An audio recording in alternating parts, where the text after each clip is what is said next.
Good evening, everyone. Welcome to the March 2nd legislative meeting for the Town of Riverdale Park Mayor and Council meeting. I'll call this meeting to order at 7:02. Um, First, we will stand for the Pledge of Allegiance and then we'll get to our approval of the agenda.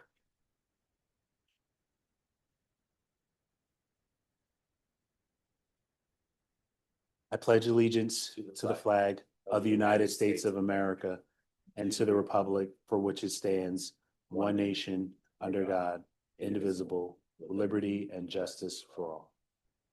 Thank you.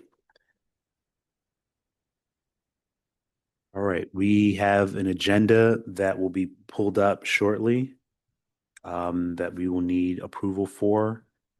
Are there any stated conflicts of interest on any of the agenda items or any amendments to the agenda?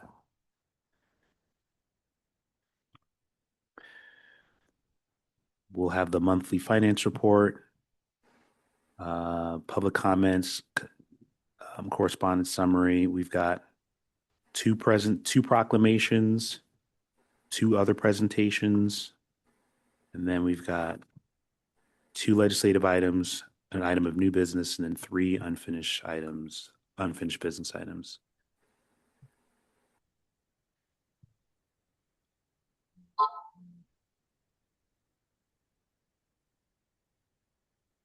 I see we have Councilmember Smith is online, as well as Councilmember Lingua. Councilmember Colon is out. He's excused for Ramadan. And then Councilmember Ramos said that she may not be able to make it, but she may try to join late. So we'll see if she joins in at some point today.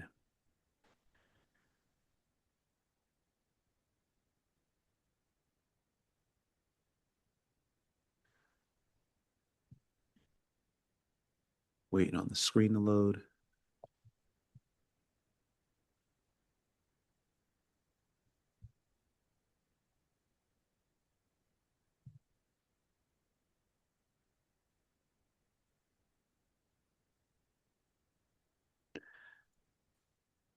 As we're waiting for the screen to load, does anyone from council have any amendments or conflict of interest for the agenda? I do not. I have, I have none. Okay. All right. Is there a motion to approve the agenda? So moved. Seconded. Motion by Councilmember Foe and seconded by Councilmember Worsnop. Any discussion on the motion? Okay, we'll go to roll call vote. Councilmember Smith, Aye. Councilmember Foe, Aye. Councilmember Lingua, Aye. Councilmember Worsnop, Aye. and I also vote aye. The motion passes 5-0. All right. First up, we have the monthly finance report. Deputy Director Jones.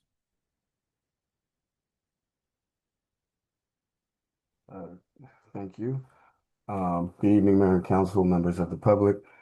Tonight's finance report covers the month of February as well as a year-to-date. So for February fiscal year 2026, revenues came in pretty strong at 479,000, a bit up from the same month last year. That amount was 299,246.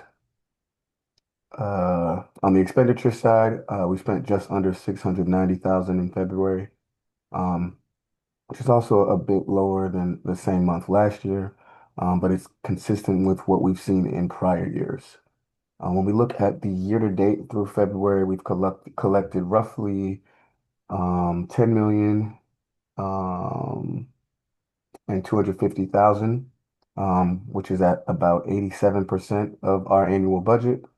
Which is actually the same percentage of 87% that we were at this point in fiscal year 2025 last year. Expenditures total about 6.6 million or 56%, which is right on target with where we were in fiscal year 25. So at this point, overall, the town is still expected to reach its budgeted revenue and still stay within the budgeted expenditures. And if anybody has any questions, I'd be happy to answer. Thank you, Deputy Director Any questions from council?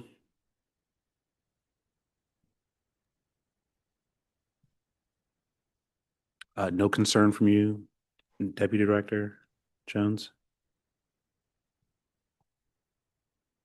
No, yeah. Okay. Is there a motion to adopt the monthly financial report subject to audit? So moved.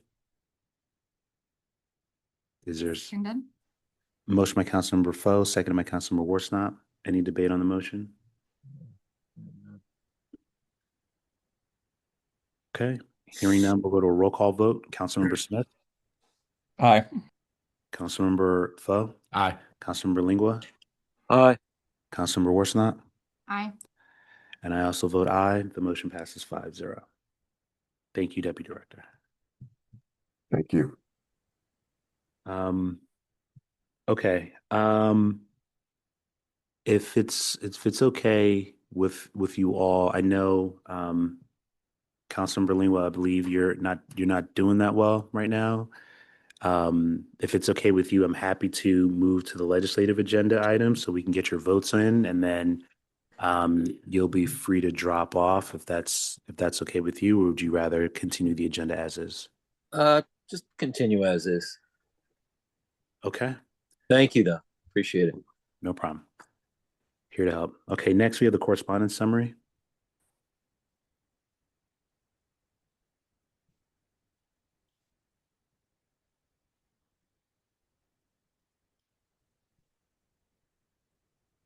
Yeah,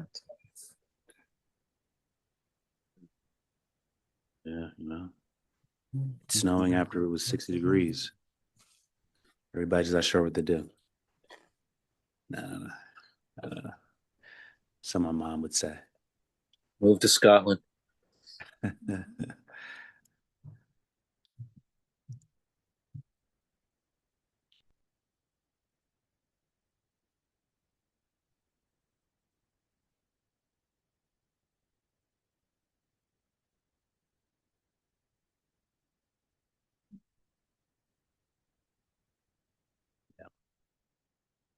Do you know if we got any correspondence since? We do. Mr. Mayor, we had one item on the correspondence summary tonight. It's just a notification of a joint public hearing for the preliminary Prince George's County countywide master plan for transportation. So there is a document attached to the PDF and there's a link embedded so you could review the document. The public hearing isn't until March the 24th. So this was the only item that we had that had not already been distributed to the council in other ways. Thank you, Deputy Director. Deputy Town Manager. Okay. Yeah, these are periodically sent out, and so if anyone is interested in attending the public hearing, please feel free to do so. I know the county is in the process of sort of reviewing their master plan, but this is specifically for transportation, so it's a worthwhile public hearing if folks are able to join, and that's towards the end of the month. Any discussion or questions on public correspondence? Okay. Okay, next we will go to public comments. Again, for those who may not be familiar, if you are online and you want to raise a public comment, please raise your hand. You'll be acknowledged if you're in the room. Please feel free to come to the front of the desk and turn on the mic, and we'll go in order. Are there any public comments?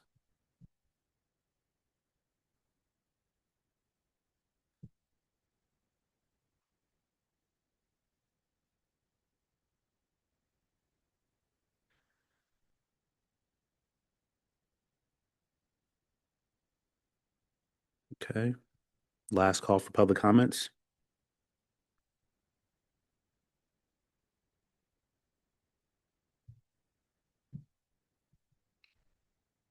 Okay. If there are no public comments, let's move to our next part of the agenda, which is presentations. And the first being a proclamation in honor of Women's History Month.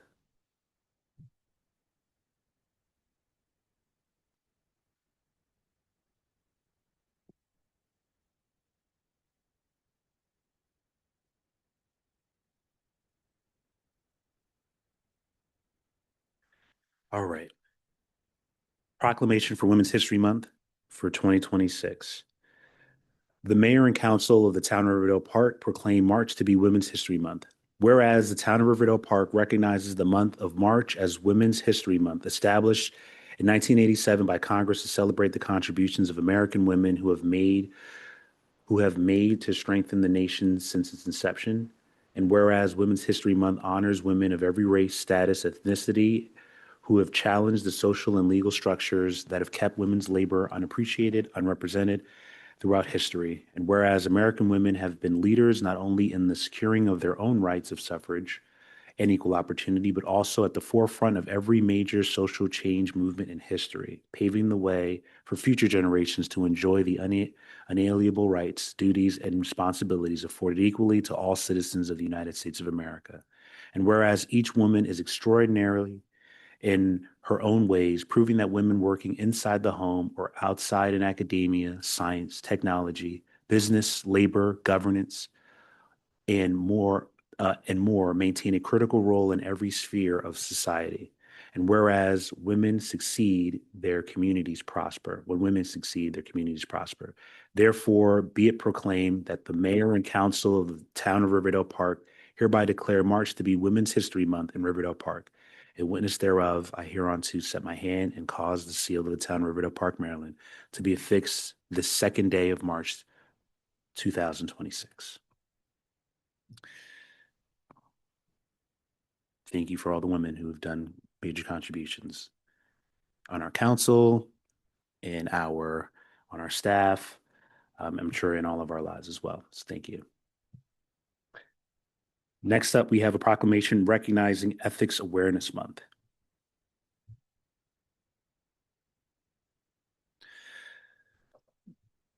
Ethics Awareness Month for 2026. Whereas elected and appointed officials and public employees recognize that their chosen profession is built upon the public's trust. And whereas elected and appointed officials and public employees may earn the trust of their communities by adhering to high standards of ethical and moral conduct. And whereas the town of Riverdale Park has established an ethics commission and provided guidance to elected and appointed officials, employees through the adoption of Chapter 32 Ethics. And whereas the town of Riverdale Park recognizes the International City County Management Association's Code of Ethics as a standard for proper public administration and has distributed copies of this Code of Ethics to all elected and appointed officials and employees of the town.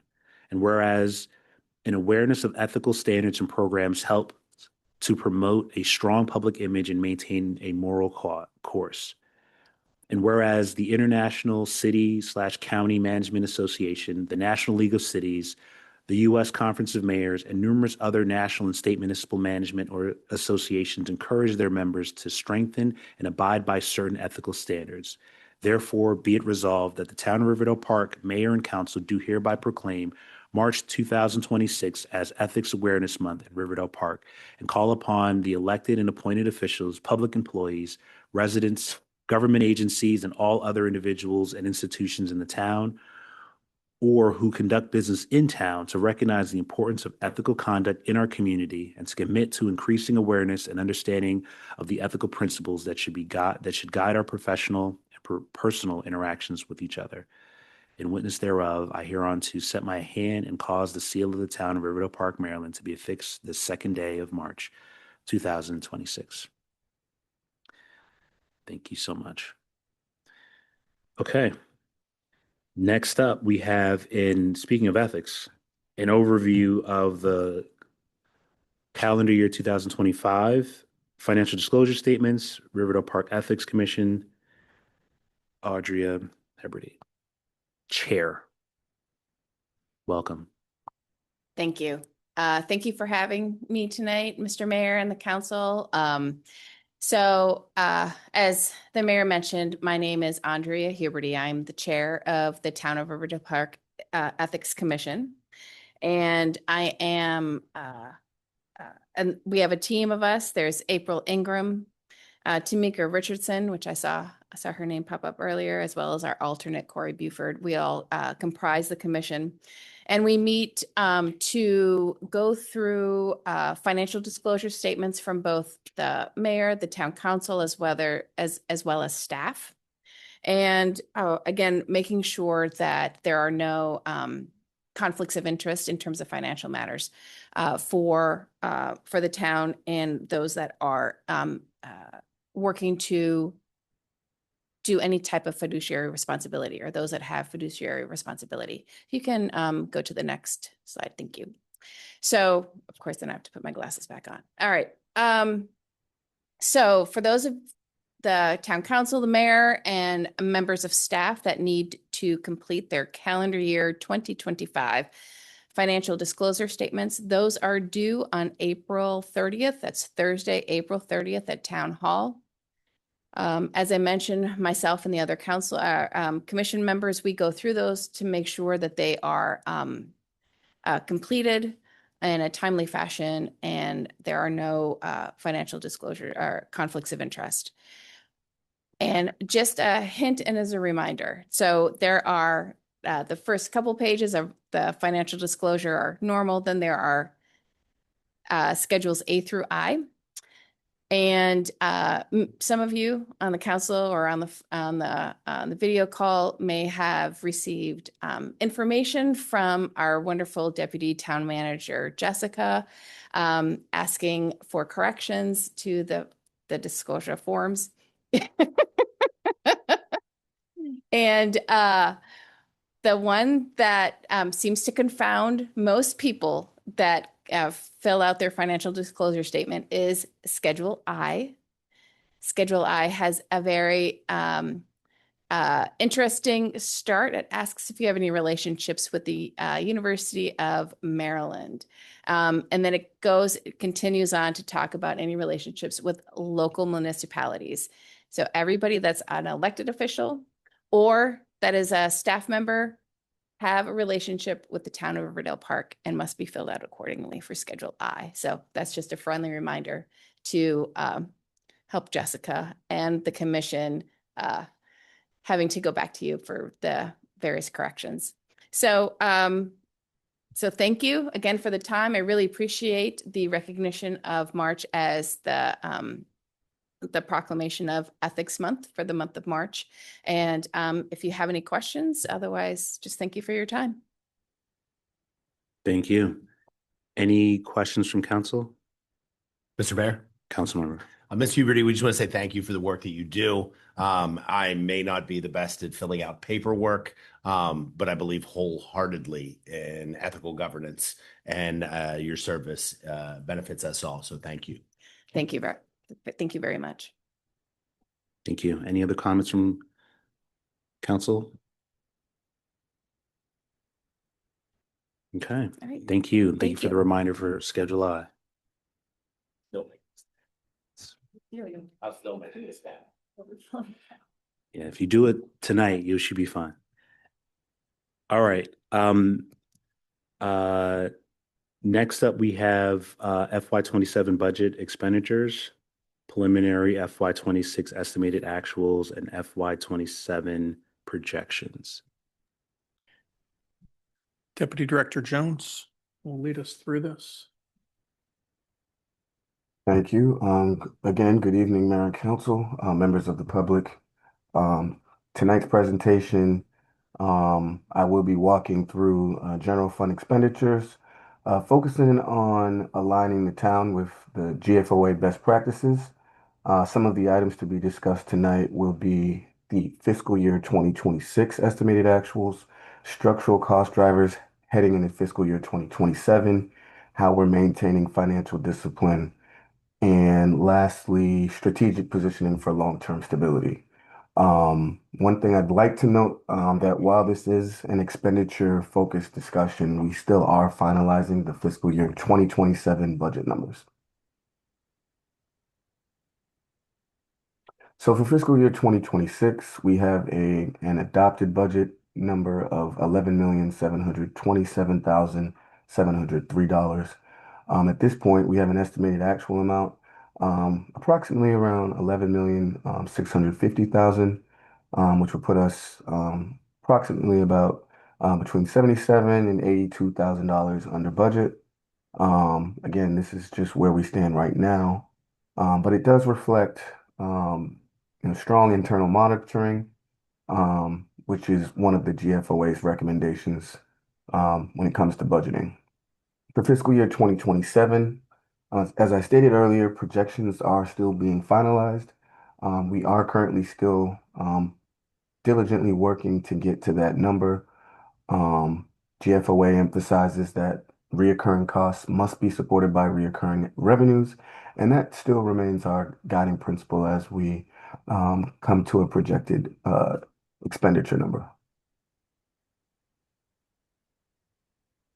So fiscal year 2026 performance, it confirms that the expenditures have been aligned with the adopted expectations.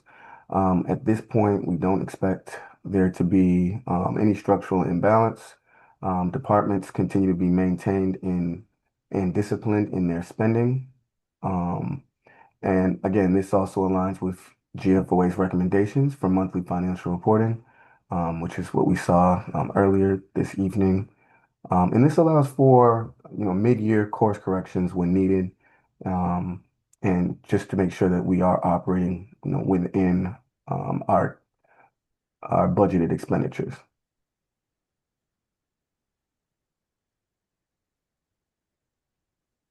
So yeah, at this point, again, we're still finalizing fiscal year 2027 expenditures, and the transition from 26 to 27. It does at this point reflect the structural cost increases, salaries and benefits.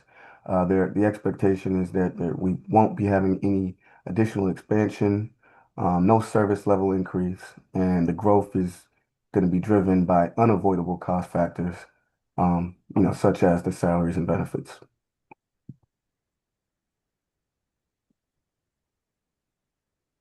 So some of the structural cost drivers that we are looking at for fiscal year 2027, we have healthcare and employee benefits.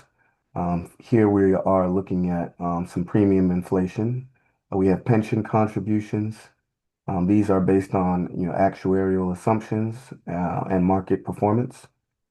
We have contract renewals. There are some inflationary adjustments and some service contract increases expected here. Utility and fuel escalation. Energy is volatile, and we are factoring in some fleet fuel cost increases. And last is public works service costs. And here, we're looking at some material and some supply inflation.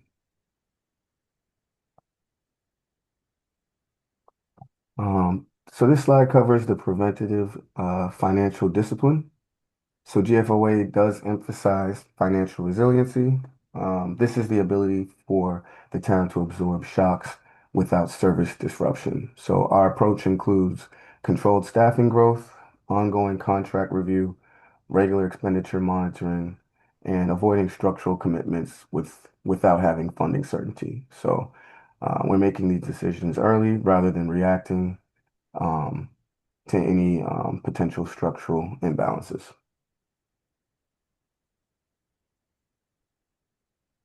Strategic positioning. So as we work on finalizing fiscal year 2027 expenditures, we are making sure that the budget reflects structural awareness, protection of core services, and preservation, of our fund balance.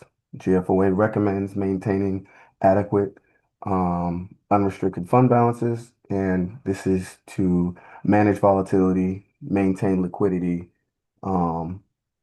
and this is something that we take serious when it comes to long-term fiscal stability, intentionally preserving the reserves rather than using them, to solve reoccurring cost pressures.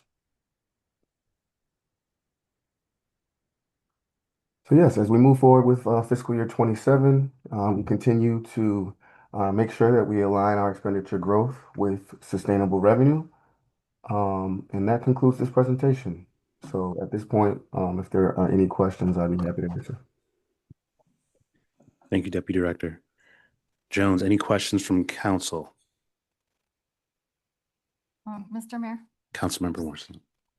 Thank you very much for this presentation. Just a quick question.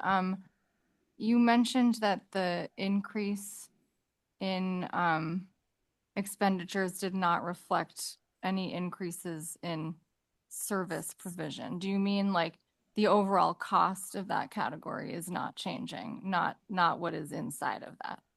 Correct? Correct. Yeah. When we speak about the cost increases, that's what I'm referring to. Okay, thank you. Appreciate that. Thank you. Any other comments from council? Deputy Director, you mentioned the idea of you were sort of anticipating some structural changes, or you mentioned public works and fuel. Is public works, does that include sort of additional coverage or expenditures for storm snow management? Yes, at this point, we've increased that budget as well. As we've seen it this year, we just want to make sure that we're going to be prepared moving forward. So yeah, that's one item that we have highlighted as an increase. Okay. And obviously with the ongoing wars in the Middle East, I think fuel changes, I'm sure, will also be probably extremely volatile as well. So you Correct. mentioned that as one of the things you're thinking of. Okay. Mhm. Okay. Thank you. Any other comments from council? Mr. Mayor, if I can just add Yes. some additional context. So, as Mr. Jones has said, the budget's coming together. We are working on a variety of proposals to include in the proposed budget. Still making sure we live within our means, but there will be some new things and some different approaches. And so we'll give more of a teaser at the State of the Town in 2 weeks. But we are looking to do some things differently. And we look forward to having those solidified in the proposed budget at the end of the month. Thank you. Okay. Thank you, Deputy Director Jones. Next, I know we've got some new folks joining us. We did cover public comments already, but the goal is to try to hit public comments at 7:30, and it is 7:30 now. So would anyone want to do public comments right now? Okay, if you want to come up, you can come up and sit to the front. Just be sure to unmute the mic by pressing the button. And yep. And then just state your name and push the button. Okay, good night, everybody. My name's Kenneth Rock. I live at 6321 51st Avenue, Riverdale, right next to the community center in the front by the garden. I'm the last house there. And I've been going through a little problem over there, like for the past 2 years it happened because when they was planting the new trees out front, they had removed, the workers had removed a little pole that had a no parking sign. There's no parking past this point. And for the past 2 summers, it's been getting to the point to where people come to go do the little activities, the baseball game, soccer, football, kid thing. Sometimes it gets so crowded that, people just make a straight line. And they also park in front of my driveway. And it's, kind of because of that pole, it's gone. And sometimes it's not, if I'm not quick enough to catch them, I have to walk through that parking, ask people, do they know who car that is? And they really get ridiculous and park in front of the driveway where I can't pull in or out. And it's kind of stressful every time my alarm go off. I have to run upstairs and make sure and just look that nobody parked it. But it's just because the one little sign, after that sign was gone, it's nothing to alert them that, 2 cars is too much and they'll be in my driveway. And I was wondering if it's any way that pole could get put back there. I asked one of the workers one time, and he said he was going to last summer. He said he was going to get on it. And I know people get busy, so that and the thing about a pole when you're doing work, but they never put it back up there. Thank you for bringing it up. Staff has already taken note of it, and so we'll try to adjust it. Okay. Thank you. Mr. Mayor. Counselor. And I would ask if somebody parks in front of your park and it blocks your driveway, please call police. Okay. Seriously, that's not anything we want to have happen in our community, and it needs to be righted. Yeah, soon. they do it a couple times. And No. I appreciate you going through and trying to be a good neighbor and finding the people, but call the police, please. And too, that's like a intersection right there too. So they take it further in Parkway. If you're coming down that street, Taylor Street, and trying to make a turn and the Yeah. next car coming, they're kind of sitting, because the street is but so small. No, we appreciate you being here tonight. All right. So, Thank you. Thanks thank for you. having me. Thank All you. right. Have a good night. Any other public comments?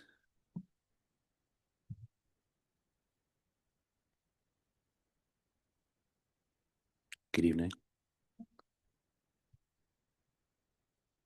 Hello, everyone. My name is Crystal Ashton. I reside at 6313 51st Avenue. When 46 years of being a resident of Riverdale, so I've seen the high turnover come and go. Well, main issue I'm having is right there at the Y, at the split right there, 51st and Ravenswood. I have videos. I had to actually put a camera up on the street pole so I could just see, to record. I was going to actually forward all those footages to the council, and that way they could see. I've asked, the police. I know they're having to deal with a lot of stuff on the other side. That's understandable, but it's gotten to the point where you can be coming down Ravenswood, nobody stops there, and you got somebody coming down 51st to make the right onto Ravenswood, and they almost about to hit each other. So, and it's been going on for over 2 years. And I mean, this is 24/7.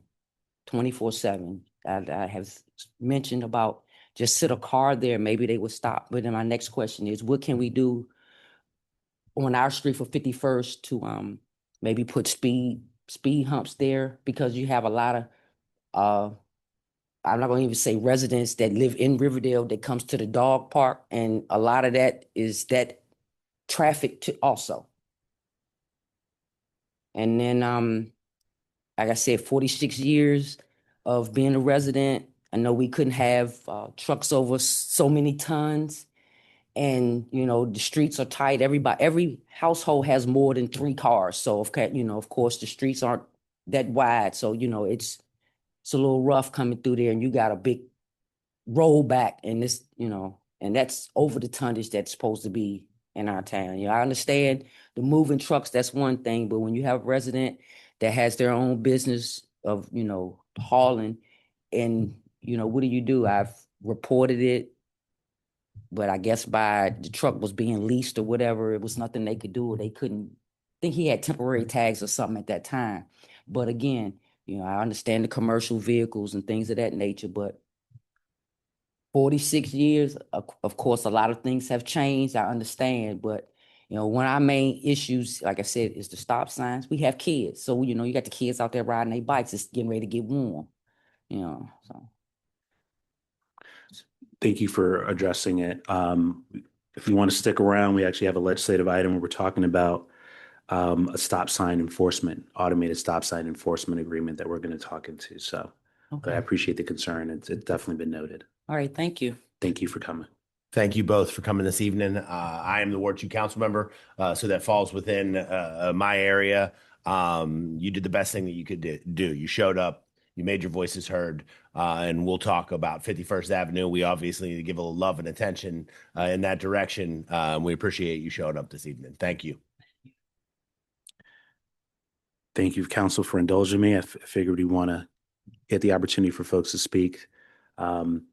So next up, we have the consent agenda, which has the minutes from the February 2nd legislative meeting, the January 26th work session, as well as the January 20th special legislative meeting, and the December 16th work session.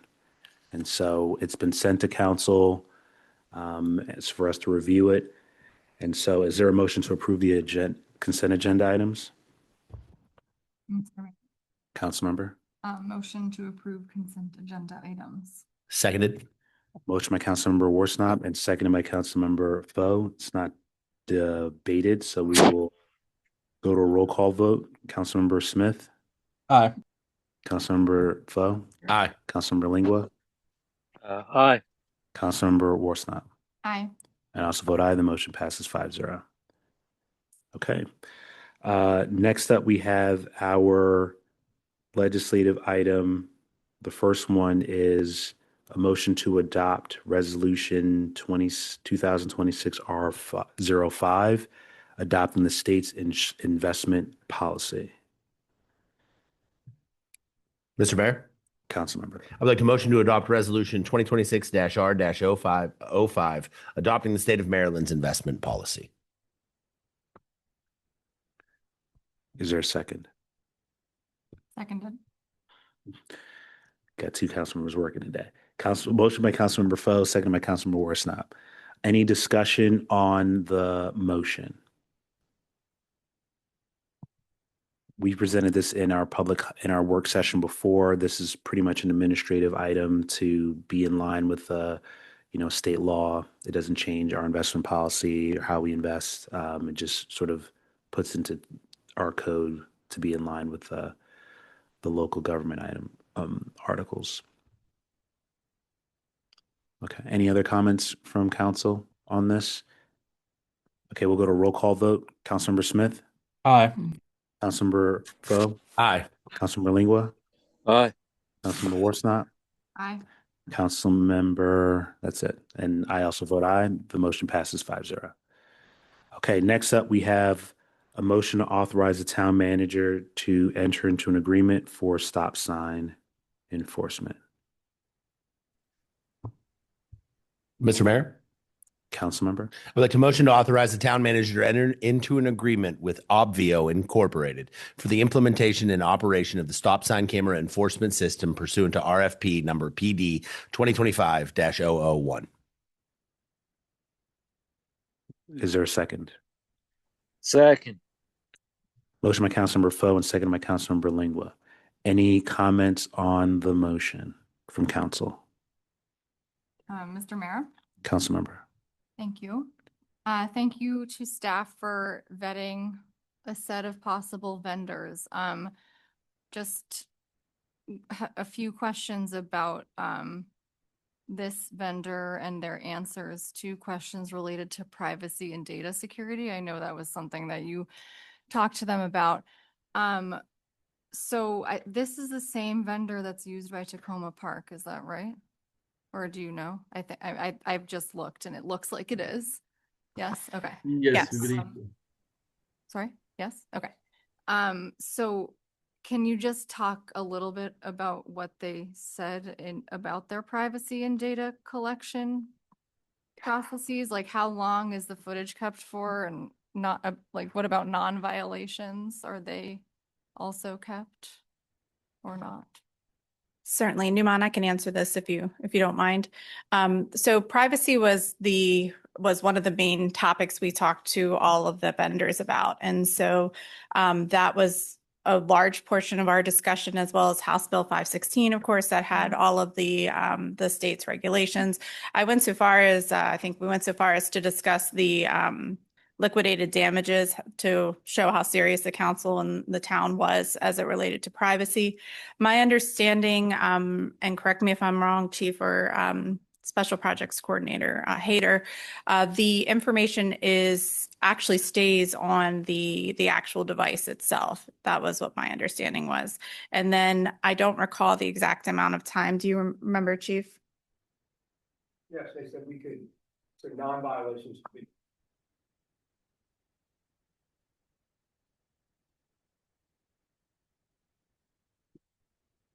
When afterwards? Okay. So whether it's paid or if someone were taken to trial and contested Okay. violation. Okay. And can you remind me again, are the violations are reviewed, right? Correct. By a They're person? reviewed Yeah. by the company before they're sent to us and they're reviewed by a sworn member of our staff. Okay, so then if you determined that they weren't actually a violation, you would then get rid of it Correct. within the 24 hours? Yes, ma'am. At that point? Well, Okay. we probably won't see it if it's not a violation, but it doesn't take Sure. a picture unless it's a violation. So if we issue it and it's paid and it, or adjudicated, then it can be expunged. But if it's a non-violation, it happens. Like, Yeah. That's- if there was Occasionally a we'll get one. mistake or something, yes, ma'am. yeah. Okay. Thank you. Appreciate it. Thank you. Thank you. Councilmember Smith, your hand is raised. You're muted, Councilmember. You'd think after a few years I would have gotten it by now. Thank you, Mr. Mayor, and thanks to staff for putting this together. I have a few questions. Do we know yet where these cameras are going to be installed?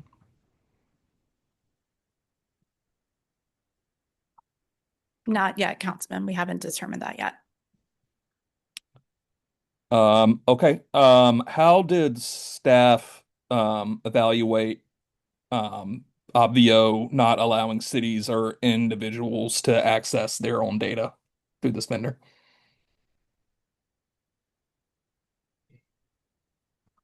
Sorry, how did we evaluate that? We simply asked these questions of the vendor and asked that they go through all of their process as it relates to personally identifiable information. Did staff have any concerns about the fact that cities, towns in our case, and individuals cannot access their own data? And I'm getting that from Obvio's FAQ on their website. So I'm sorry, they can't. I'm sorry, for clarification, you mean that you as the person who has the violation cannot access your own information? Is that what you're asking? Let me get the exact language here. Collected violations data is strictly controlled. Cities have access to aggregated data for traffic analysis, but individual personal information is not publicly accessible. And that is to the question, can cities or individuals request access to collected data?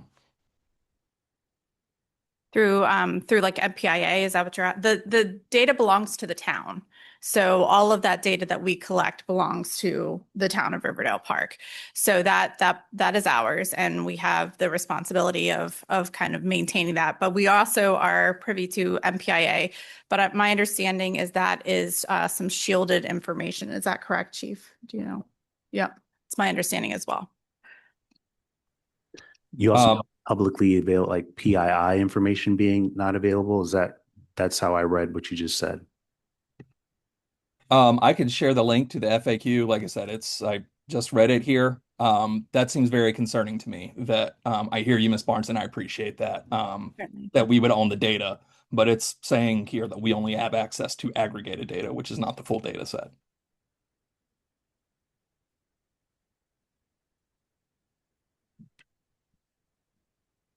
Another question I had, was the vendor responsive to whether or not they comply or cooperate with requests for information from federal law enforcement agencies? And I ask because, again, on their own FAQ, it does not provide that assurance. No, I think we discussed that, well, not specifically, but very clearly, just the data privacy in general, and that was not something that that was brought up or addressed necessarily.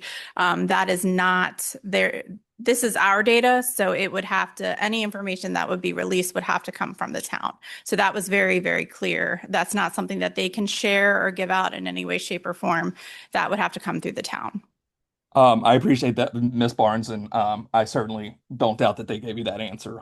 There are plenty of these companies that say similar things, but when they receive a law enforcement request from a federal agency, they comply with it. And it's concerning to me that their own information page does not assure us that that doesn't happen. I'm also wondering how staff evaluated Obvio's use of artificial intelligence for detection and enforcement.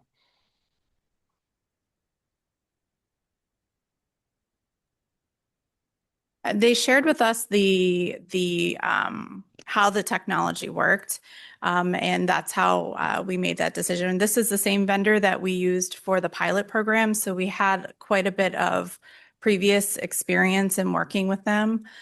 So some of these details were not something that we went into great detail because we had worked with them in the past. We did speak very, very candidly, very clearly about the council's questions. In fact, all three vendors, I believe, had watched the meetings or attended the meetings, so they were prepared with the responses, at least in the proposal that specifically to your questions, and I think Councilmember Warsnop's as well. But we did go through all of our requirements as far as any personal information, protecting the information of our residents and people who travel through town. And we made it very clear that we intended to include liquidated damages as part of the contract. That's how serious we were about this component of the project or the program. I appreciate that, Ms. Barnes, and I certainly appreciate staff's work on vetting these. Obviously, as is well known, I have concerns about this. I think even folks that think or to believe that this is something that we could use for our town. The amount of empty space here should give folks pause, and we should take some more time to review this. Thank you for highlighting that this is the same company that did our the pilot program. And if that's the one I'm thinking of, that's the one where we acknowledge that the only data that we have illustrating that we need an automated system is the data from the company that's looking to sell it to us. We just in this body not long ago were all, I think, pretty horrified by a presentation on using AI to track customers around town. And here we're talking about using it to issue citations, which seems an order of magnitude more concerning to me. We don't have assurances that they won't comply with federal law enforcement. We aren't sure exactly how us as a town, as well as individuals, can access data on themselves that this company creates. We don't even know where the cameras are going yet. So, you know, I understand and certainly agree that we have a problem with ignoring stop signs in our town, and we need to do some things to address it. I hope that folks that, you know, think automated is the answer would agree that we can take a little bit more time here, at least to get the answers to those questions. Because I don't think we are fully considering what the downsides may be here. And I just hope that we can do that. Thank you, Ms. Barnes, and thank you, Mr. Mayor. And just to add, if I can, staff reviewed each proposal for compliance with Maryland House Bill, which includes data ownership, retention limits, access controls. So all of the vendors did confirm that they are in compliance with the House Bill, and that will be the part of the contract. And that's the vendors that have said that about themselves, correct? That will be part of the contract, yes. Okay, thank you. Mr. Mayor, if I could add just a couple more things. We evaluated all three of the vendors very carefully. This vendor is the only vendor that actually has gone through the county process and is used by several municipalities. We can provide a list. Maybe Newmont has that for you. Their references were fantastic from other jurisdictions. And what I can share with you as a member of the panel, something that we were looking at is how this fits into our community. And this was a different product than the other two that we looked at. This had a much more community-driven approach as far as the public information, the public education campaign. I think I shared last week with Councilman Foe that they have a little button that you can show how to not have that violation again in the future. But this was mostly, it was a totally different approach to enforcement. It was a community-based approach through even the way the cameras look. It's a better fit and feel for the community. And that was something we took into consideration in looking at all three of the vendors. And so again, this company has gone through the county's process. They are utilized by several neighboring jurisdictions, and the references were from our neighbors were actually pretty great. So those were the reasons why. And again, privacy was at the forefront, and those specific questions were asked of all vendors as far as their compliance with House Bill 516 and their understanding of all of that. And that was something that we felt comfortable with in talking with this vendor. I appreciate that, Ms. Barnes, and I want to be clear, I'm not in any way saying or implying or otherwise that staff didn't, do the kind of work that we have come to expect and know that staff can do on this. I have every faith that staff did that. I think that there's just simply still some unanswered questions and I wonder if our neighboring jurisdictions asked all of these as well. I would also note that this automated enforcement for stop sign violations, if I recall correctly, is not a particularly old program in the state or in the county. So, I hear that other jurisdictions don't have any complaints, but I'm not sure they would have had, a full year or two to understand how this program affects their community. Yeah, just the list of unanswered questions to me, it's too great, too important for us to be able to move on this immediately. And I hope my colleagues agree. Thank you, Councilmember. I guess what I'll add is that some of the questions that you did raise, I appreciate you raising the questions, I believe were answered. So for one, the location was intentionally, that's up to this council to determine what the locations are, and so not the vendor.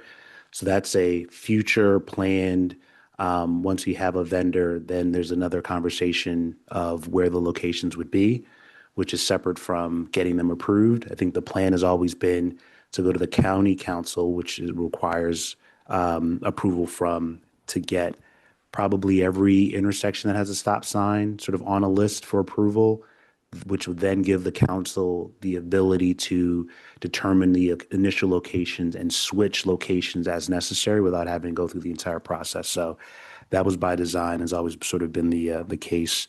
I know the questions about AI sort of making the determination, I think as Chief Turner mentioned, that every violation that comes through has to be sort of reviewed by a sworn officer before an actual ticket is given. So even in the event that the cameras are sort of showing citations that if an officer feels is not appropriate, then it would be sort of deemed not issuing a ticket, and that information would be deleted within 24 hours, as Chief Turner mentioned, which is helpful.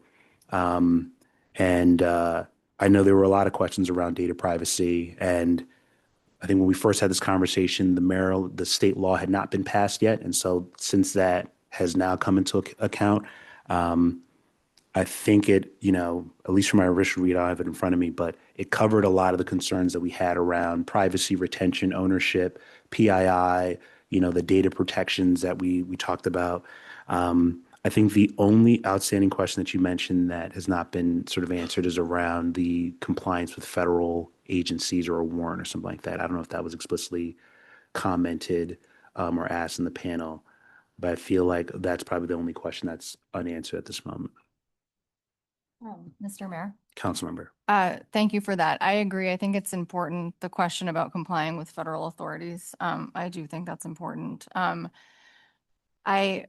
I also just want to make one comment about the use of AI. Obviously, I was one of the members of council that did not want us to enter into a contract with Placer.ai. And to me, this program is different from that. I still have data privacy concerns. I don't think they can be overcome fully in any system like this. There are better answers to questions and less good answers to questions. It will never be fully addressed just because of the nature of the program. But in the case of Placer.ai, it was continuous monitoring and there was no obvious benefit to the town. Whereas in this case, the risk of the data risks need to be weighed against the benefit of addressing the stop sign enforcement issue. And that is a real benefit, unlike the lack of benefits that I think we saw with Placer.ai. So I just wanted to make that point, while I also agree that I would like an answer on the federal authorities question. I do think there is some other information available about Obvio that I think would address some concerns, and that is available to council online about the company. For example, like the footage is stored locally on the devices, right? And then it's deleted from there. It's not like sent to the cloud or something like that. In addition, it does say that in these other sources of information, though they could be clearer about this on their own website, that municipalities do own the data. So I'm wondering if that FAQ meant that other cities could not access the data of other municipalities, but I can't say that for sure. Obviously, I'm not a member of the company. I mean, it would be helpful to have clarification on those things and on the federal authorities question. Can you subpoena information that you don't own? Is there another example where the town owns if you want to speak to that? The town owns it. The company would forward a subpoena to the town. They cannot fulfill the request because it's our data. It's the same way with our red light camera or our stop sign cameras, I mean, our speed cameras and red light cameras. If there was a request, even from law enforcement, Yeah. would have to come to, and I mean local law enforcement. NVA records are protected when we as police officers run a license plate, because this is what this is. It's your owner information from a license plate. It states at the bottom of the printout, it cannot be used for immigration enforcement. It's a law in Maryland. So I kind of feel like that addresses the situation. You cannot share NVA data with federal law enforcement for immigration purposes. Thank you. That's helpful for me. I was concerned about if this was sort of treated differently, but this is traffic information. And so I guess the same information that you would hit if you run a plate is the same thing. Okay. Mr. Mayor? Council member. Just a question for town staff seeking clarification. What if our worst fears are realized? We can shut these cameras off. We can. What is the length of this contract?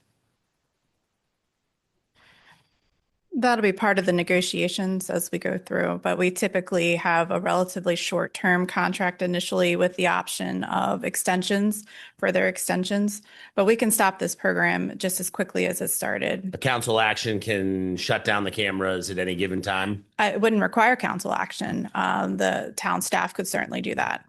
Okay. Something else I wanted to add, we talked a little bit about the Maryland Public Information Act, right? We're talking about this data and this information that we own, that is ours. And we collect quite a bit of personally identifiable information. Think about every permit somebody applies for. We collect all of this information. The one thing in MPIA is that there's chapter 3 is exceptions to disclosure. And those exceptions are to be construed narrowly unless an unwarranted invasion of personal property would result. So this is the type of exception to a disclosure that we would use if we were, for example, if somebody requested information that we knew to be sensitive. I'll give you a good example would be our voter registry, right? Our supplemental voter registry. We had already discussed that this would be the exception that we would use to shield this, and we would take it all the way to court, whatever we had to do to shield it. So I'm not to say that this can't be overcome at some point, but we know the things that we need to use, the tools that we need to use to protect this data. And I think you can rest assured that we would do absolutely everything in our power to protect the information of our residents. Full stop. Thank you. Councilmember Smith, your hand's raised. Yes, Mr. Mayor, thank you. I just want to clarify something that I just heard there. Staff are being asked to authorize an entrance into this agreement, but we haven't even established how long the agreement is for yet, or other, similar terms. You want to address that? Councilman, that's pretty normal.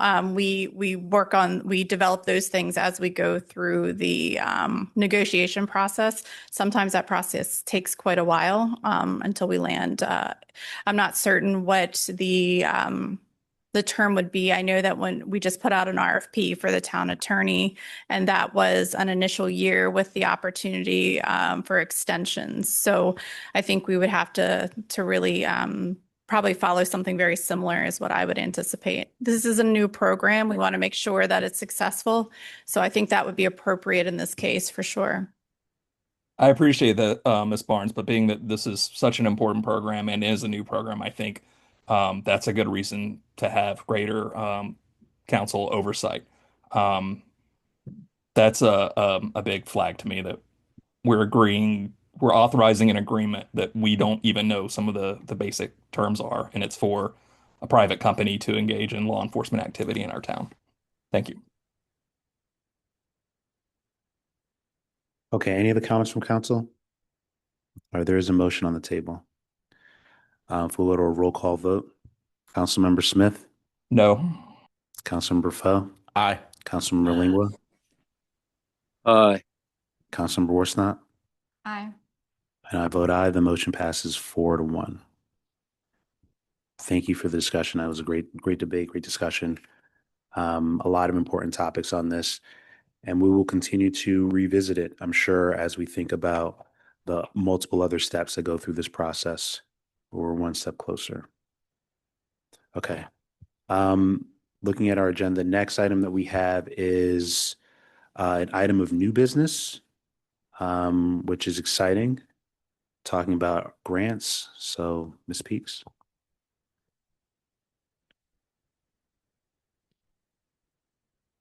Good evening, Mayor and Council and members of the public.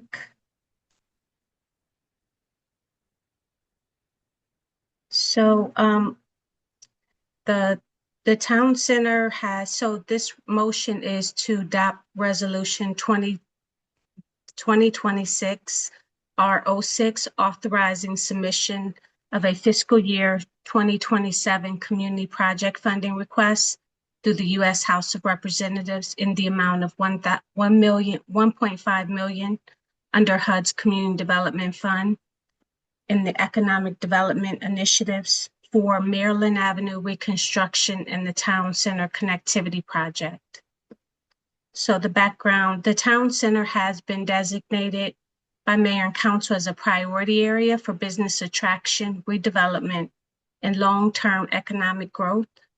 Maryland Avenue serves as a key access route within the district and is a critical segment of the Town Center Street network, supporting safe movement between commercial areas, transit, and the Town Center Trail and Parking Lot Redesign Project. That's CIP 23GG03, which is currently supported by state bond funding. This proposed project would include full roadway reconstruction, pedestrian safety improvements, and associated drainage improvements modernization. These improvements would build upon existing state bond-funded town center initiatives, enhance accessibility, and strengthen access to local businesses, regional transit, and multimodal infrastructure. The U.S. House of Representatives has opened the fiscal year 27 community project funding process under HUD's Community Development Fund. This program supports public infrastructure projects that advance economic development and community revitalization. The submission is this Friday, March 6th, with anticipated congressional action in the fall of 2026 as part of the fiscal year 27 federal budget process.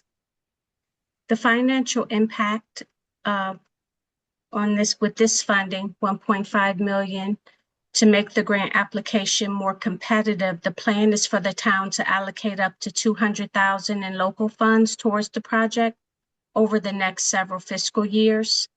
If funded, the project would be incorporated into the town's capital improvement program and implemented in accordance with all applicable federal requirements.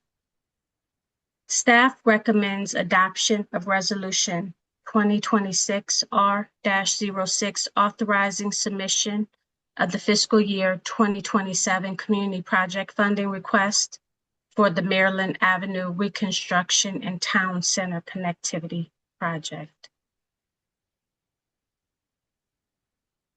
Thank you. Councilmember Smith. Thank you, Mr. Mayor, and thank you, the staff, for bringing this project to our attention. I think as we received lots of great comments and excited residents around the Town Center redesign project, I think lots of us heard yeah, this is going to be great. And when are we going to do something about Maryland Avenue, right? And we all know the challenges that Maryland Avenue faces. So if we could get that reconstructed and in a way that's sustainable, that's obviously going to be a really great thing for our town. I just have one question, Ms. Peaks, if we know yet. Is the intention, excuse me, to reconstruct Maryland Avenue here in such a way that the service will be more resilient to the heavy industrialized trucks that go through that thoroughfare? I know that's been a problem in the past, is that because of the heavy trucks, if we were to resurface it the way we do other roads, it would probably look the same within a few months or so. I believe I've been told. Is there, and obviously I'm not an engineer, but if there's a construction method or material we plan to use here that would ensure that that surface is a bit more resilient. Thank you. And Mr. Mayor, if I may, I'll address that. So in looking, well, let me first say this. In direct response to your question, yes. We would have the base materials because the base has failed in numerous locations on Maryland Avenue. So the base would have to be rebuilt, and we would rebuild that base to be able to withstand the heavy industrial traffic. That's a direct response. More broadly, we are looking at, and we will have in the proposed budget, doing the survey work in fiscal 27 and having a conceptual design put together along with community charrettes for what that area should look like. This is much more than just doing the roadway, but as it says in the memo, looking at sidewalks, looking at lighting, looking at parking, and connecting these two vibrant bookends, if you will, along there in terms of what's envisioned and what our residents would like to see. Also in that area, you have Tuckerman on the north that goes and dead ends at the trolley trail. So that would be included in the scope, as well as you have Wells Run. There's a right-of-way. It's actually known as Sheridan Street, is where Wells Run is there, that runs from Maryland again to the trolley trail. And that would be included within the scope of the concept design and what folks would like to see in that area. I hope that helps, council member. It does very much. Thank you, Mr. Town Manager. But it raises another question for me with regards to Sheridan and Tucker Street. I would be too optimistic if I said that it sounds like we're going to connect across the trail to Maryland Avenue, Tuckerman and Sheridan. That's not what you were saying, right? No, sir. But okay. There could be a pedestrian way that runs along Wells Run. Perhaps Wells Run gets naturalized in that area. There could be a pedestrian way there, and then some sort of a ramp system because you have the elevation change, and the same with at the end of Tuckerman. There could be a much better way than walking up that slope. Yeah, the little scramble up the hill from, what is it, Riverdale neighborhood, Riverdale Community Park, whatever the name is. That all sounds very, very great and very exciting, Mr. Town Manager. Thank you. I think it's the Riverdale Park and Riverdale Park, something like that. Thank you. Any other comments on this before we go to a motion? Yes, Mr. Mayor. Councilmember. I can remember sitting with a friend at Town Center Market one time and intimating that the project that we are now, the multiple projects that we are now viewing would cost $15 million. It looks like we're going to come slightly under that. And that makes me very happy. No, I love this dialogue about Maryland Avenue, and I love a robust offer that shows just how serious we are on our part for spending at implementing walk, bike, drive safety initiatives in our community. So thank you very much for bringing this to us today. Thank you. And to be clear, this is, this is submission of a request. And so we're not guaranteed to get it. But I think what we should consider is this is a large amount and, you don't get multiple asks. So this is probably the ask for this year, maybe next year as well. If we do get it, it may take up a lot of our sort of political capital. And we know that Maryland Avenue is probably it is the street that is in the worst shape in town. And it was always the thing that just wasn't considered or was sort of left out intentionally because of the nature of it. So it's a worthwhile project. I know that there are a couple other areas in town that could use sort of an infusion of large federal dollars. And so I trust that staff feels that this particular opportunity, that this is the best chance that we have to be able to get some of these funds. Okay, so with that, do I hear a motion? Mr. Mayor, if I may. Council member. Thank you. Mr. Mayor, I'd like to make a motion to adopt a resolution 26-R06, which is authorizing submission of a fiscal year 2027 community project funding request through the U.S. House of Representatives in the amount of $1,500,000 under HUD's Community Development Fund, also known as the Economic Development Initiatives, for the Maryland Avenue reconstruction and Town Center Connectivity Project. Seconded. Motion by Councilmember Lingua and seconded by Councilmember Foe. Any discussion on the motion? Any additional discussion on the motion? Okay. Hearing none, we'll go to roll call vote. Councilmember Smith? Aye. Councilmember Foe? Aye. Councilmember Lingua? Aye. Councilmember Worsnop? Aye. And I also vote aye. The motion passes 5-0. Good luck with the writing on this one. Thank you. All right. Next, we have items of unfinished business. We discussed the town code amendments on Chapter 55 on the rental license and inspections.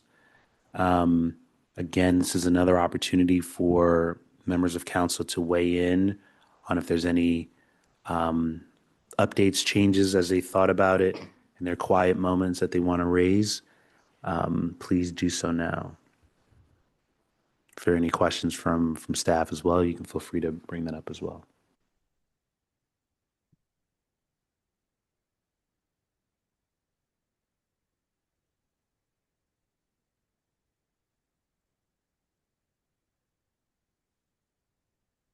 Thank you, council member.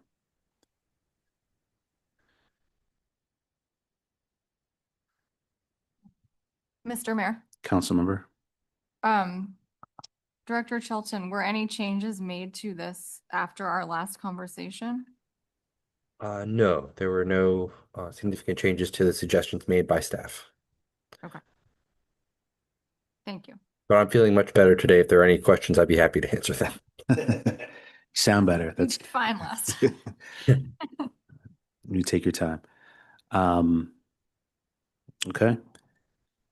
I think for those who are following along, these are changes. We're in the process of making changes to parts of our town code or charter that have not necessarily been updated in decades in some instances. And so this is one around trying to bring in line the ability for the town staff to be able to do inspections for rental properties, even if the rental property is for short-term rentals. That was not a concept that existed when this was first put in, sort of cover Airbnbs and things like that are more recent, as well as being able to do inspections for rental properties that may have a person, like a family member that's there.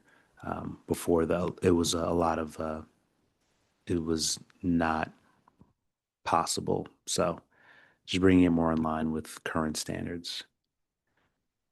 Mr. Mayor, sorry, I do have one question. The issue of, or the question of the accessory dwelling units came up last time. Would those be covered under one of these categories if they were used for rental purposes, or would a separate item need to be created? The county zoning ordinance specifically addresses accessory dwelling units, and there are no zones in the town that would allow an accessory dwelling unit for rental. So Okay. fortunately, we don't have to worry about that. Okay, thank you. Thank you. Any other comments from staff, or I mean, comments for staff? Comments from council? Okay, we're not voting on it today, but these are the opportunities to help shape this. Next, we'll go to Town Code Amendment, Chapter 66 on walls, fences, and hedges.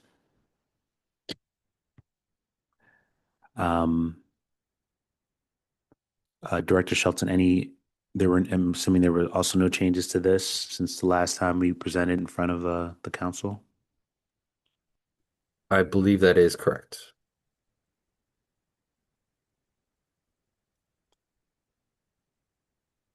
Okay. For me, I think the main change was making sure that this change obviously aligns with county procedures and that process, as well as this no longer being an item that must be reviewed by council. Whereas before now, if you build a fence in town, it has to be approved by the council, which is not the most convenient since we only meet twice a month. And we don't meet, we're supposed to not meet in August, but, the occasional special legislative meeting. But we've had people already start fences, and then because they got a county permit, only to find out that they don't have they haven't come to the town council. And so it's delayed construction on a lot of things. So trying to make it more in line with other permit processes within the town. Any comments or suggestions, questions for staff from council? Mr. Mayor? Council member. We had also discussed last time a list of criteria to guide future staff approval of fences, et cetera, that are covered under this. Would those criteria be developed in this process, or would that be like a second stage in your view? I'm sorry, I'm having a hard time hearing you, council member. Sorry, last time we spoke about potentially creating a set of criteria if we were going to move some of these approvals out of the council to staff, that we'd create a set of criteria to kind of guide the approval process in terms of like environmental issues or sightline issues for traffic. Is that criteria making process envisioned as a part of this or as a follow-on? I think it depends on which level it rises to, how specific or how broad. So I would say that if any member of the council has things they want to bring up, now's the time to bring those things up, and staff will look at that and make a recommendation back to the council when we work with the attorneys, whether something is codified or if it's just put in as guidance. I guess it would be helpful for me to see how other municipalities do this when they are not being approved by council. I mean, it could be it's not a good idea to have a set of criteria. I don't know. I don't know how it's done. So if we take a look at some other code sections that the town has, where the town has the authority. For example, the town issues all the rental licenses, all the business licenses. That's all done by staff. And then there's other permits that the town issues. Chief, do we issue the residential alarm permits? Is that a permit for a residential alarm? No, it's just a registration. All right. But there are various things where staff, and the code simply says that it's approved by the town manager or their designee. And provided it meets the requirements in the code. So I know we're meeting Friday. Perhaps we can cover this in greater detail.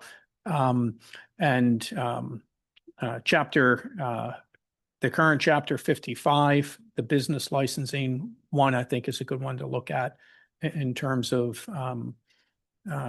or that's rental. What's business? So 42? Yeah, I think it's chapter 42. Okay, thank you. I think if there are particular, I guess personally, and we specify height, but it gets a little,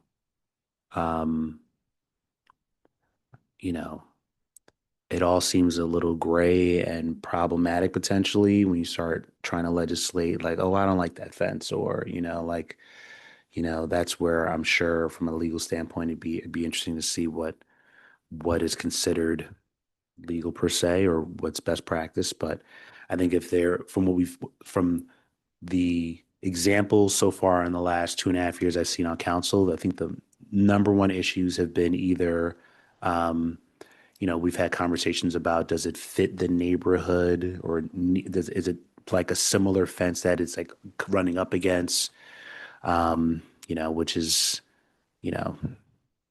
subjective. Obviously height is one thing, and then material use is like another thing that's been sort of considered. So outside of those, I don't know how descriptive you want to be, but we can think about that. And if anyone else has any thoughts on that, they can please feel free to reach out to staff as well. Okay. Last item of unfinished business is sort of council rules and procedure. Again, if anyone has any thoughts on, my plan is to have this on the legislative agenda for April, the first week of April 7th, I believe that's the first meeting in April. We've talked about it obviously for a few months now. We reviewed it. I think everyone has a copy of it. I'll be sending out another copy just to have it top of mind for people's mailboxes. But we always have the opportunity to adjust it or amend it if we need to. But I think it's probably best practice that we get something on the books. So we'll keep that in mind. Any comments from council about any of the unfinished business items? Mr. Mayor. Council member. Pertaining to council rules of procedure, I think under your leadership, we meet with intentionality and focus on time. And I have come to really appreciate that. We speak to our points. We don't try to become redundant. We don't try to drag things on. And I think for staff and for council who are working long days, I love that intentionality. And I think inherently trust you in how you perceive these meetings moving forward. So I just want to offer to you my support in how it is that you see these meetings running, because I like the way they're running. Thank you. Thank you, council member. Okay. Well, next we'll go to mayor's report. I would just say, obviously, happy March. 2 days ago, it was sunny and 65, and it was t-shirt weather. We were walking around, and it was snowing today, and it's going to be 80 degrees in a couple of days. And so it's the last of spring, or it's the beginning of spring, the last of winter. And so just encourage folks to obviously be mindful of that. Daylight savings is going to come, next week. So hopefully the it'll be brighter in the mornings, which would be a welcome change. On a positive note, Riverdale Park Elementary is having a career day at the end of the month. It probably will happen, I think, before the next council meeting, and so I'll be participating in that, trying to explain what a mayor is and what I do professionally as a chief of staff for a technology company. I think it's the 27th of March. So that will be fun. And I think it's a reminder that uh, are there opportunities to work more closely with the schools? I know that our police officers are definitely carrying the torch in terms of being a consistent presence in our schools, which we appreciate. But I know one of the things I'll be looking for is other opportunities for council and the community as well to try to have a bigger presence in our two elementary schools that we have, or two schools that we have in our town. Um, on Friday, I presented a proclamation to a resident in the Madison Hill community who passed away in January of 2025 and received a lot of, appreciation from the council and an interest in terms of how we honor residents who've, long-term residents who've passed away, and the memorial trees again came up as something that people are interested in. So was humbled to be able to provide some remarks with that, and I will share the proclamation with the council and staff as well. I think I'm supposed to do that. And then lastly, on Wednesday and Thursday of this week is the Maryland Mayors Association sort of conference that happens in Annapolis. Part of it is sort of like a legislative day where you sort of meet with your delegates and state senators, and you sort of lobby for particular bills that are currently in the House right now. And so we've discussed a couple this go round, which I enjoy. I think us being more involved in the legislative process is something that will, I think, continue to pay dividends for our town. The more involved we are, the more we'll be able to extend our influence outside of just we can pass, from this dais, but also what's happening in Annapolis will have, ripple effects for our town and our communities as well. So we've talked a lot about a couple bills here over the last few weeks. And so one of the things that I'll be looking forward to talking about is the kind of pending bill around the taxation for small manufacturing, as well as I think there's a safety bill that our state senator Alonzo Washington is sort of proposing about basically extending the on East West Highway, the state highway administration is doing like a review of East West Highway. It was originally going to stop at Queens Chapel Road, and I think his bill is to extend it to Baltimore Avenue. So definitely be in support of that. That enters into Riverdale Park.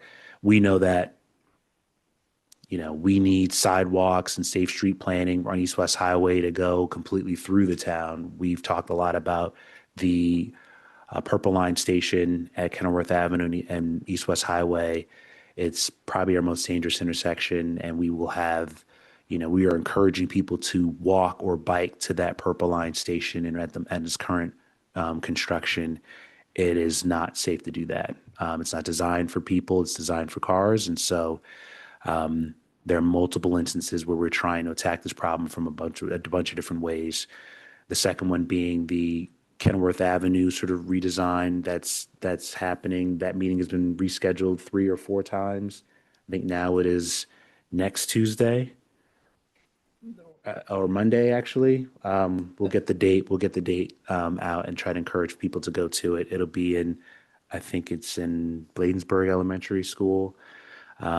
And for those who aren't familiar, you'd be surprised at how much happens from the small community meetings about a particular item. They're probably not going to do many of That is these. listening to a meeting. We have a person picking up, so we'll get them muted in a second.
Can folks hear me now? Yes, sir. I was dropping gems before. I don't know if I can, the moment has passed. What I do know is that the public information workshop has been rescheduled to March 9th, 5 p.m. to 7 p.m. Monday, March 9th at Bladensburg Elementary School on 4915 Annapolis Road in Bladensburg. And State Highway will present concepts that will be developed, that have been developed since the initial workshop for pedestrian and bike safety improvements along Maryland 201, which is Kenilworth Avenue. And so attendees will have an opportunity to view the proposed improvements on maps, displays, and offer feedback.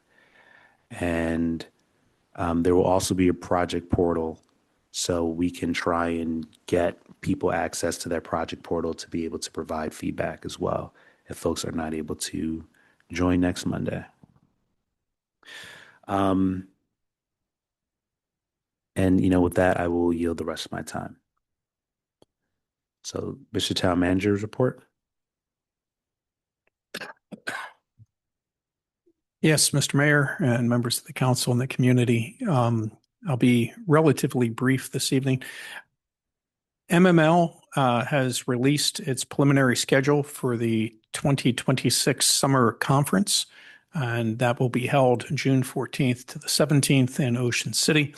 And please let the Deputy Town Manager Barnes know if you plan to attend, so that staff can make arrangements. Early registration ends March 31st.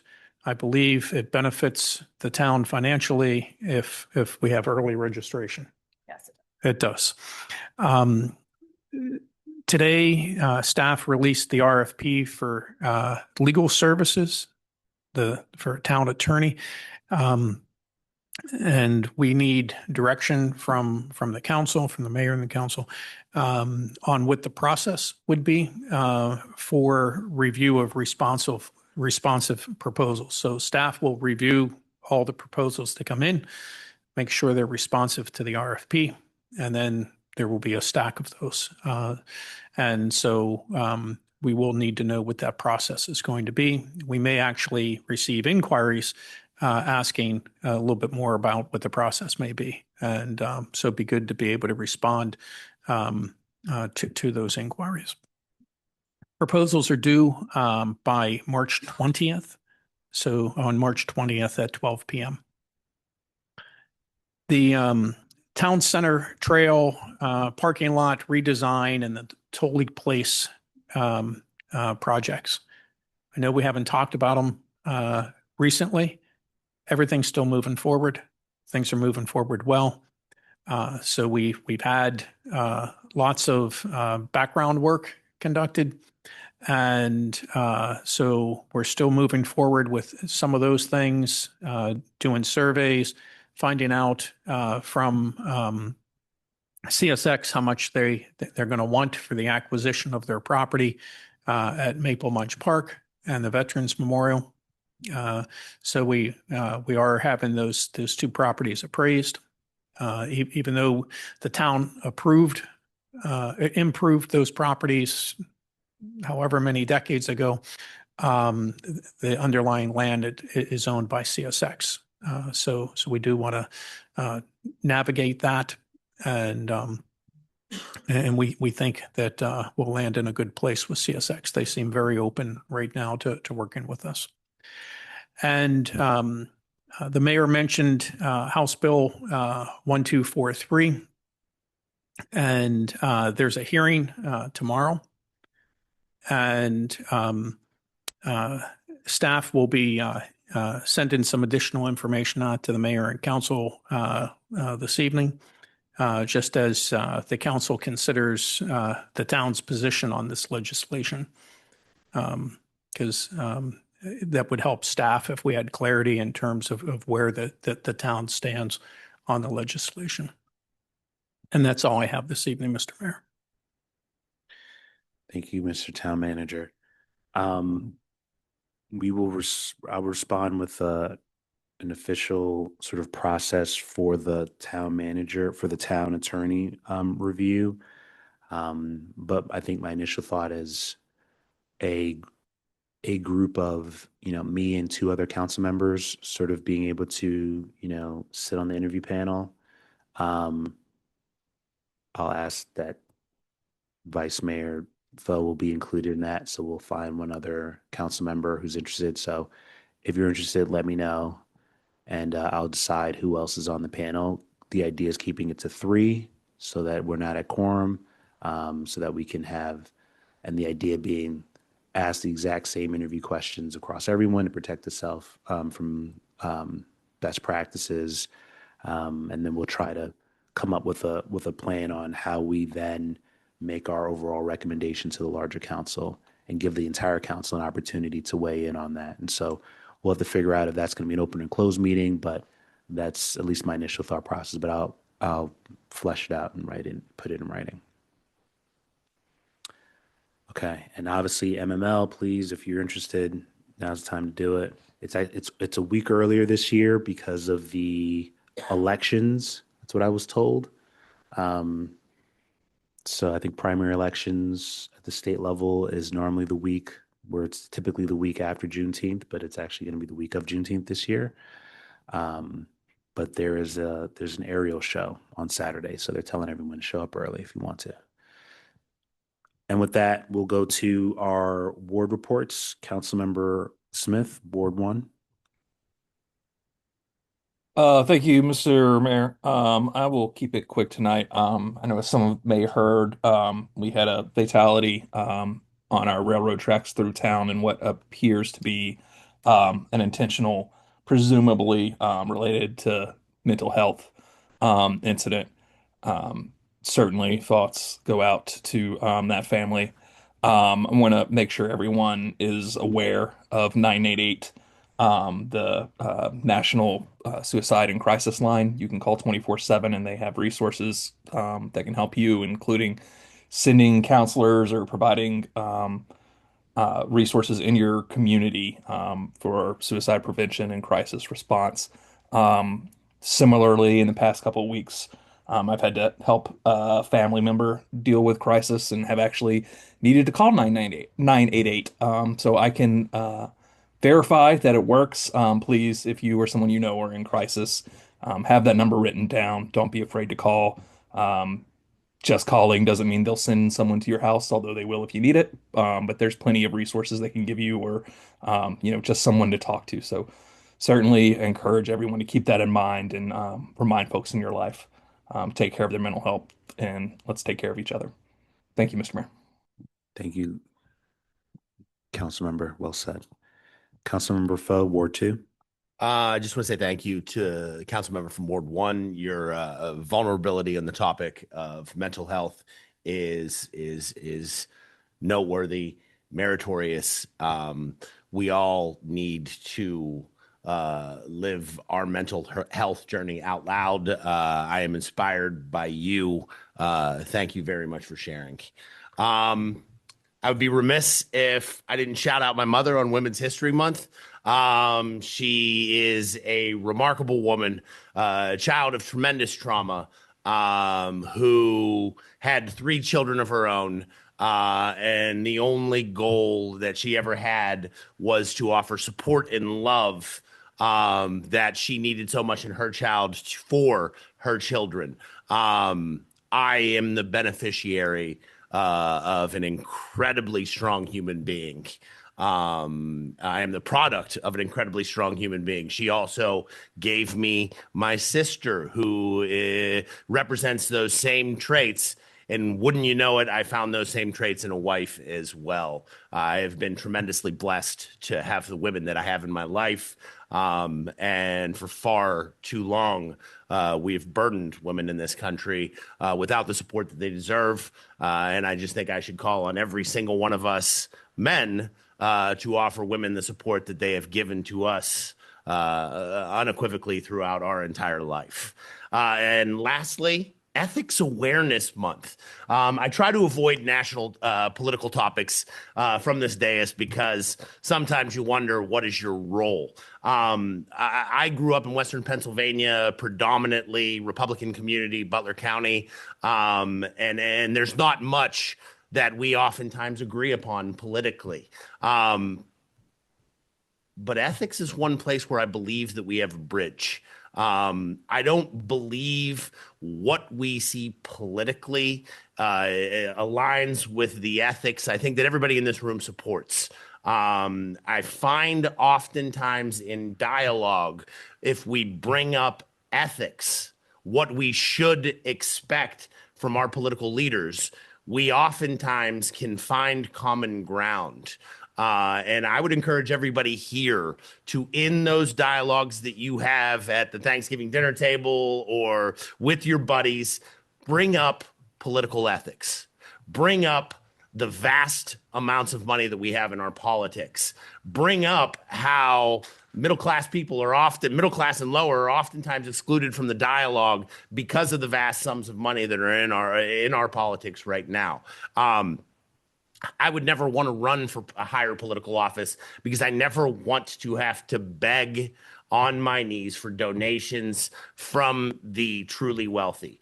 So I think during Ethics Awareness Months, I think that this is a dialogue that we can have that can help unify what I perceive to be a somewhat fractured country right now. Let's ask that our politicians display ethics that are amongst the best of us.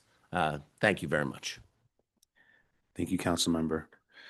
I believe Councilmember Lingua has signed off, and he was not feeling well. I appreciate him powering through for as long as he did. So Councilmember Worsnop, close us out. Thank you, Mr. Mayor. 2 items for me.